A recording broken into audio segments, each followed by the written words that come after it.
Hello, welcome to Cheerleading Coaching Tips.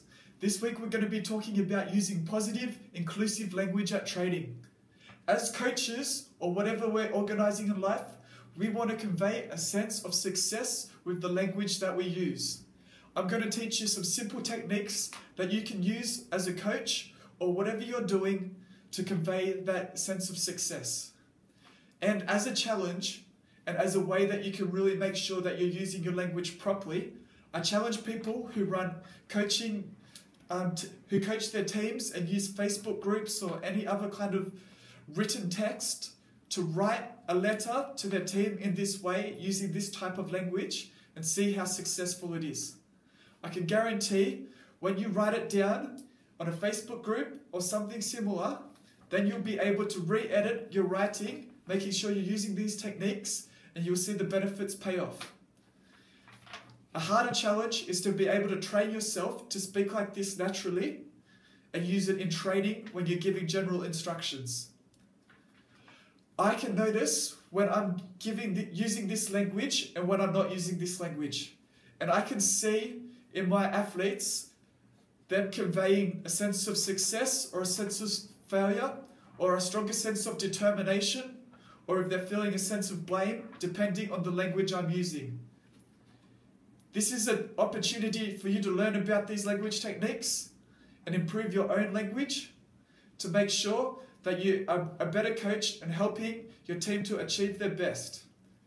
As a coach, language is one of the most powerful tools that you can use to be able to give instructions and to help people achieve their goals. Let me use a comparison of positive language and negative language.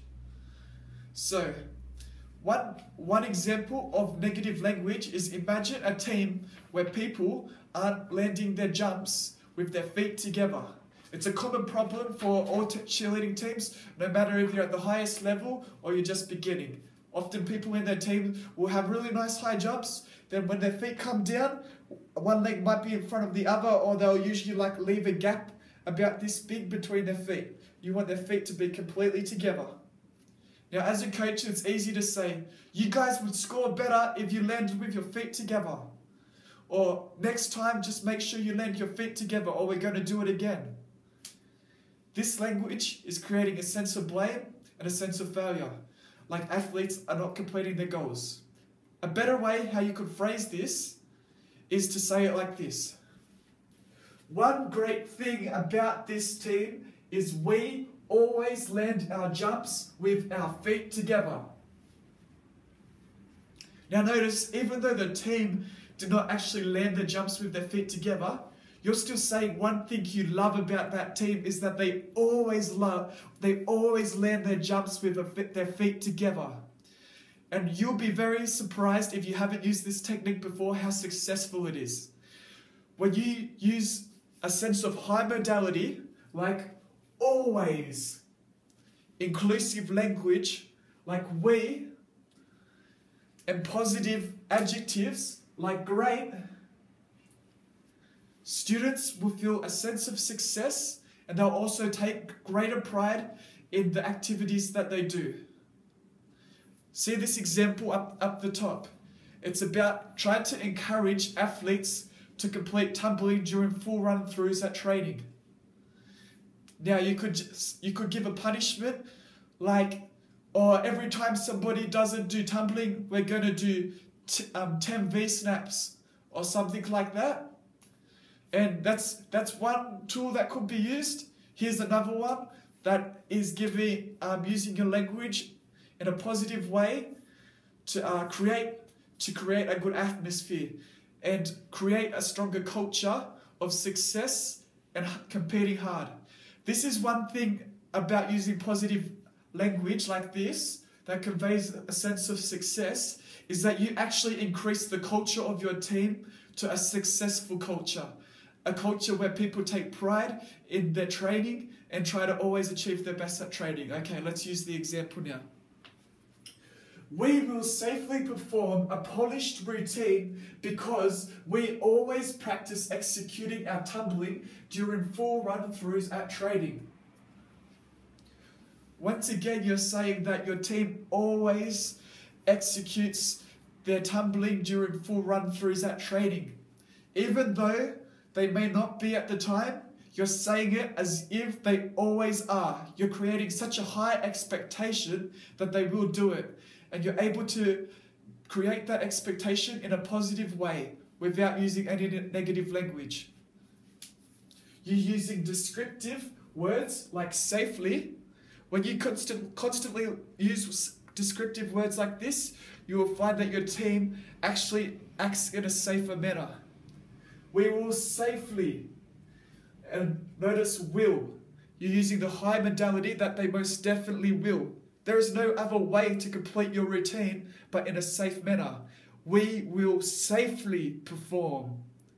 You always would do that. That's high modality. Using low modality would be like, we'll go down the stream of modality. So it could be, we often safely perform, or we sometimes safely perform. When you say we will, you're definitely doing it.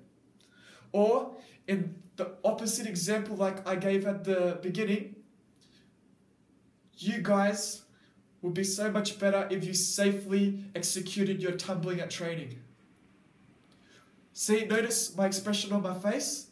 And even as a viewer of this video, you could probably feel the emotion in yourself that I was talking to you like you failed. Or I'm creating that expectation that you won't even do your tumbling. Let me try it now and see if I can have that effect on you. You would be such a better athlete if you just did all your tumbling during run-throughs at training. Now, you're putting yourself in the position of your athlete. When you are hearing that as an athlete, what's your thoughts? My coach expects that I do not complete my tumbling during run-throughs. As an athlete, that's what the athlete's thinking. They subconsciously, you're creating the expectation that they're not doing it. Whereas when you use this language, we will safely perform a polished routine because we always practice executing our tumbling. You're developing that expectation that they're always going to complete their tumbling, or they're always going to land their jumps with their feet together. And that's creating a bigger culture within your team and in your club, that people are expected to perform in this way. And they're also, instead of feeling bad, they're having that sense of success. One thing I love about this team is we always land our jumps with our feet together. Now, everyone's going to think of yourself as an athlete again. If your coach is saying that to you, how are you going to take it? You're going to feel proud, like you're going to stand up straight, like you're ready for the next jump. I'm so proud of myself. I always land my jumps with my feet together. Yeah, good job. You're being a good coach now. Really good work. So let me just run through those 3 techniques I want you to work on for whenever you're going to speak during training, and especially practice it when you're writing so you can edit it and make sure you're using these techniques properly. You're going to use inclusive language. We. Let me read this from answers.com. Inclusive pronouns give an effect of unity as it addresses everyone as a whole. When you're creating that effect of unity, you're increasing the culture within your team of success.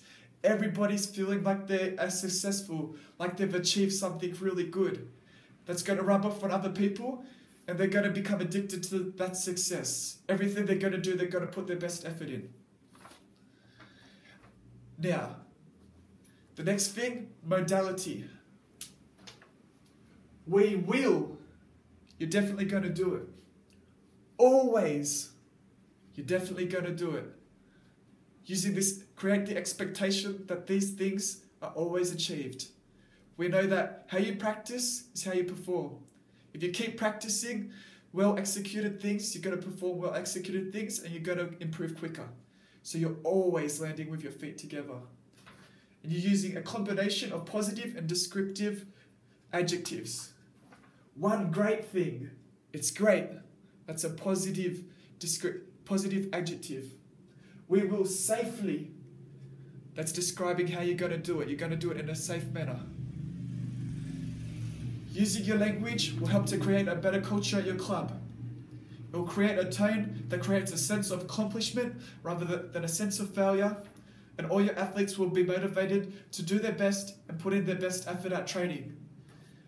Once again, I'm encouraging everyone to use these techniques on Facebook. Let me know how they go, because I would really like it if people are able to comment back and see if this actually did work for them, and I'm sure it will. All right, take care everyone. Until next time. Oh yeah, and please also upload your own videos. I really want to hear other people's advice. That's part of the reason why I'm doing it, because when I look online for coaching resources, there is not enough on them, especially videos.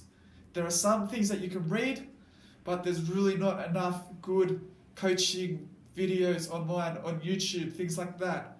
Put more up there. I'm not saying that you can just watch YouTube and be a great coach, but it's always good to have extra resources so you can improve. I'm always trying to improve. I want to see more videos posted. All right, everyone, keep improving, keep becoming a better coach. Take care, y'all. Bye.